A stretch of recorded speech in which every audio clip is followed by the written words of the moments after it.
So since I've started covering Ashes of Creation on stream, I decided I should probably put out a few videos as well. The one that we're going to be starting with today is going to be character creation and what that looks like and what kind of options that you have within it. Now over here on the right, you'll see that I've already got my character made. I'm a level 12 fighter on this character. That's my main character that I'm going to be playing as. I've done all the way up to level 12, 100% solo as well, so that's pretty cool. You can have a total of 5 characters though. I personally think that the best thing about having these different characters is just for trying out the different classes to give you an idea of which one you like. Ashes of Creation is a very time-heavy game, so running multiple characters, it is definitely doable, especially depending on exactly why you're doing it, but I personally don't think that that's something I would want to do. But we're going to go ahead and go in here to create a character to go through the process. There are a couple different options that we have. As of right now, in the alpha phase 2, we do not have all of our race options available. They are going to be adding in some more as time goes on. And also, as of right now, the races are a purely cosmetic choice. They don't do anything in terms of giving you bonuses or nerfs of any kind. So feel free to pick whatever you want to in this area as a solely role-playing cosmetic choice. Right here, you can see we've got the Dunir. These guys are going to be very similar to any fantasy dwarves that you have run into, whether it's in D&D or what have you. We have got an elven-style race. We've got 2 different options for humans. We've got these ones here. This one, they're kind of like your standard, like, Nordic human, I guess is the way to put it. Germanic, maybe.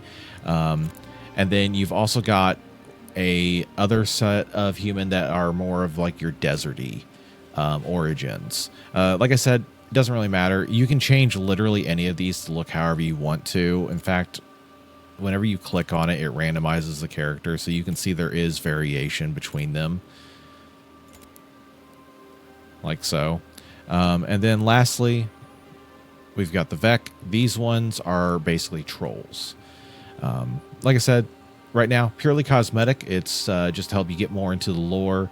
Eventually, though, there will be more additions to this, including more races and also possibly some buffs or nerfs, depending. So we're just going to click on a standard human for now, just to get rolling.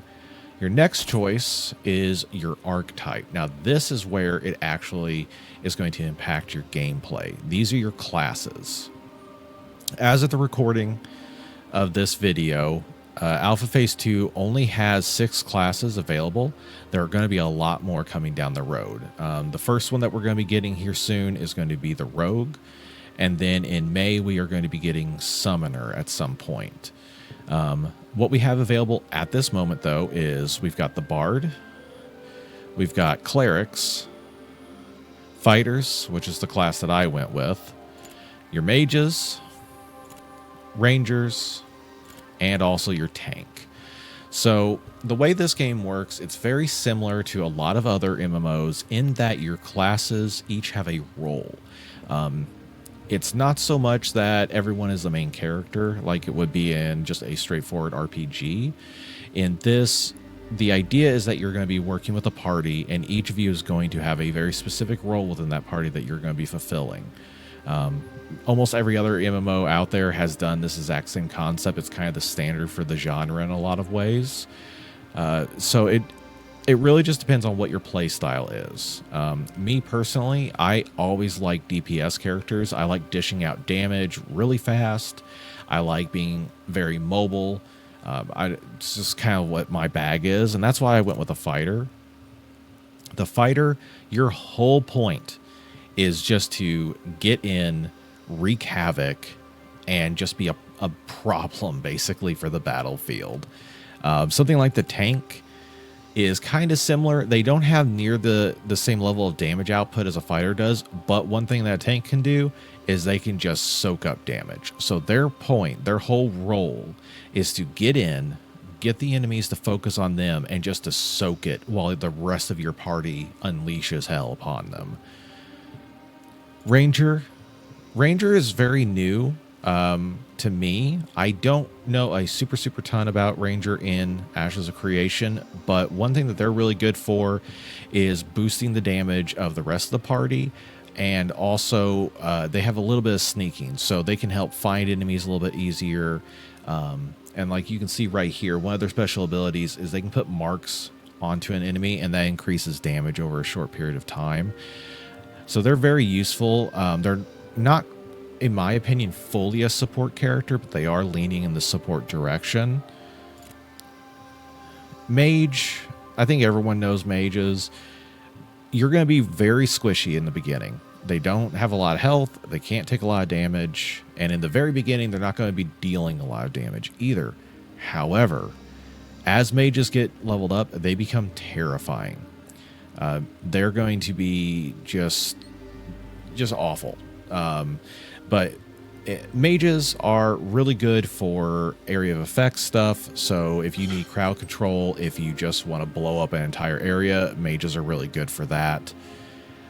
They're super fun too. I haven't really played a lot of the air classes myself, so I don't have hands-on experience with any of them. I've just been playing my fighter. But the mage is going to be great if you are into, casting lightning bolts or summoning meters upon your enemies. It's super fun. Cleric is your healer. That's kind of straightforward. Their whole point is to resurrect your dead in your party, to keep the party healed up, and that's kind of it, but it's not. They can definitely help out in the battle directly, but a cleric's main role is your support healer. Lastly, you got your bard. Bards are a pure support character. As is typical in fantasy settings, bards are basically an annoyance, in my opinion. They can do anything from buffing your party to applying nerfs to your enemies. One thing that they can do that I've had a few people do to me while playing the game, it's super annoying, is that they can just make you dance, as it kind of mentions right here. And what ends up happening is your character gets locked into a dancing animation. What I've had happen to me is I would be in the middle of trying to tame something like a wolf. A bard would run over, he would make me start dancing, and then he would steal the wolf. It's super rude, not great in my opinion. But, that's what happens in a social sandbox. So once you've made your opinion, or you've made your choice on what class you want to go with, your next option is going to be your actual character customization to change how you look. They do have some presets, which are nice. As you can see, there are some graphical errors with these right now. Alpha's going to alpha. They are fixing this. Slowly but surely, everything is getting fixed and filled in. But like I said, you do have your presets. You've got your feminine options as well, in case you want to be more feminine. You can go through, there's actually a surprising amount of adjustability to your character. Like I said, since it's just cosmetic, a lot of this to me is going to be for role-playing. One thing with Ashes is it's definitely designed for the option of being able to roleplay, which is really nice. I know a lot of people think that roleplay can be really cringe, and it definitely can be at times, but it can also be fun. It can take your time in a video game and make it feel like you're also playing Dungeons & Dragons with your friends. Hell, get on a Discord call with your friends. You guys could run a campaign in this within this world, living out characters. It's definitely something you can do. But this tab, we've got our body shape. You can change anything from how tall you want to be, your weight, chest size. You can definitely make some really weird characters. It's not anywhere near as offensive, I think, as Ark Survival, where you can just make monstrosities. But you do have plenty of options to get a character looking the way you would like them to look. And so pretty quickly, we've gotten him away from looking like something went wrong to looking more like a regular human. I'll bet one that is in really good shape. You've also got your skin options. They've got basic ones here, which are, in my opinion, more of a starting point, because then you can go down in here and you can actually start changing your hues, pigmentation, and really adjusting well, you can be a corpse. I did not know that. But you can actually change out what you want to look like a little bit. Muscle definition, and then wrinkles if you want to play an older person or a younger one. Similar here on your hairstyles. Right now, not a ton of options here. They will definitely probably be adding in more, I would say, as time goes on. But again, alpha's going to alpha. It's going to take them a while to get there. You've got your colors.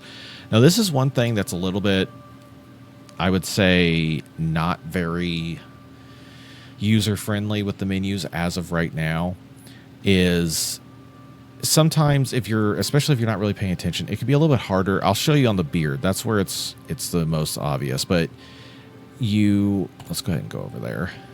So right here, we've got beard styles that we can change out. We can alter the length of everything. But one thing that I have seen happen is if you're putting a beard on, like right now he's kind of Amish, and you're like, whoa, I want my mustache, and nothing's happening, it's because you actually have to open that tab. I would like for that to be a little bit different, personally. We're going to give a big old mustache. Just because. Give him some chops, too. We'll go ahead and make this guy look a little weird. I would like for them to change that a little bit because it can make it, like I said, just a little, I don't know, not necessarily intuitive at first. But if you give yourself just a couple seconds, you can figure it out pretty easily. Face shape. When I made my character, I think these had graphics. They don't now, but again, alpha's going to alpha. You can change. Let me get rid of our beard. That's making it a little hard to see that change. Boom. There we go. So face shapes. We can get in some Giga Chad, a little bit fuller, and just further customizing how we want to look. You've got plenty of eye shapes as well. There are even ear shapes, although with this hair, we're not going to see it. He's going bald. Change out your ears. Mouth styles, which isn't a gigantic change, but that isn't necessarily even the point. The point is that you have a ton of options on what you want your character to look like. And that is always good, because regardless of if you are planning to do any kind of role-playing or not, being able to make a character the way you want them to be, it just helps immerse you into the game a little bit more, at least in my opinion. Now, lastly, down here, we have got some... There we go. You have to... So, it's right-click to rotate your character, and then mouse scroll, the wheel scroll to move in and out, and then you have to click the wheel to move up and down like that. Not ideal, but it's fine. We've got nail colors, which is nice. We're going to up the intensity so you can see it. There we go. And then, lastly, we've got a couple of scars and tattoos that you can put onto your character, which is pretty cool. You can have a grand total of 3. Like so. And this one, we're going to go ahead and up the size of that, as you can see. And then you can rotate it around as well to kind of put it however it is that you're wanting for your character, which is a nice touch. Granted, you're never going to see these things, but again, you'll know it's there, and you will be able to assign a reason why your character has such a thing, which is really nice. And then if you do want to remove one of them, you just click on the one you want to remove and hit that, and boom, it's gone. And you can change it out. Now he has a flip-flop, because why not? And then lastly here, you have sculpt. Now, I personally didn't mess with this when I made my character. However, if you're one of the people who really gets into character customization, this is going to be what you're going to love, because you can, any of these areas like so. Those are an area that you can select, and then you can start adjusting. And we could really just alter how our guy looks a little bit. Because why not? Just put everything at -50. God, I didn't look at his face until just now. That's horrifying. Oh, there we go. Yeah, that's good. No bottom lip, though. All top lip. It's ridiculous. Doesn't look like we have any of these options here. That's A-okay. But yeah, as you can see, though, when I click on some of these, there are no options. They just haven't gotten them in yet. Give them some time. Again, alpha's going to alpha. They are adding things constantly, and it is incredible that they have gotten as far as they have as quickly as they have. Even when I first started playing this game just a few weeks ago, there were already so many things different. But once you have made your character, you get to name them. As of right now, as you can see at the bottom there, you have 3 to 16 characters, and you cannot use spaces. So if you wanted to do like Jefferson, that's not going to work because of the space. You will have to make it one word, which kind of is a bummer. But again, if I could type, that would be fantastic. Again, it's an alpha. Give them time. There will be more character customization the longer this exists.